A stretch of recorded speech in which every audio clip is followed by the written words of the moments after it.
Welcome to PJ education. BEO exam history of Tamil லிட்ரேச்சரில் சங்க இலக்கியத்தில் அகநானூறு டாப்பிக்கில் 5 கொஸ்டின் பார்க்கலாம்.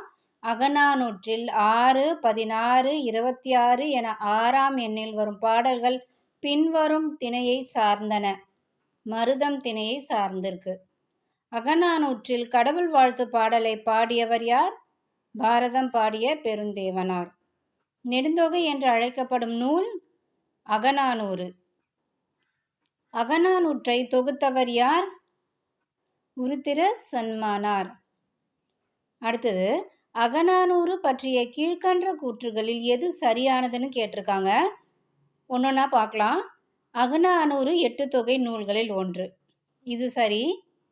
இந்நூலில் 3 பிரிவுகள் உள்ளன. இதுவும் சரி. அடுத்தது, அகநானூறு 9 அடி முதல் 12 அடி வரை கொண்டதுன்னு கொடுத்துருக்கு. இது தவறு. ஏன்னா அகநானூற்றில் பார்க்கும்போது 13 அடியிலிருந்து 31 அடிகள் தான் இருக்கும். அதனால் இந்த 3 தவறு. அடுத்தது, புலவர் பலரால் பாடப்பட்ட 400 பாடல்களை கொண்டது. இதுவும் சரி. அப்போ 3 மட்டும் தவறு, மற்றதெல்லாம் சரி. அந்த ஆப்ஷன் எங்கே இருக்குது? ஆப்ஷன் பியில் இருக்குது. அப்போ ஆப்ஷன் பி தான் ரைட் ஆன்சர்.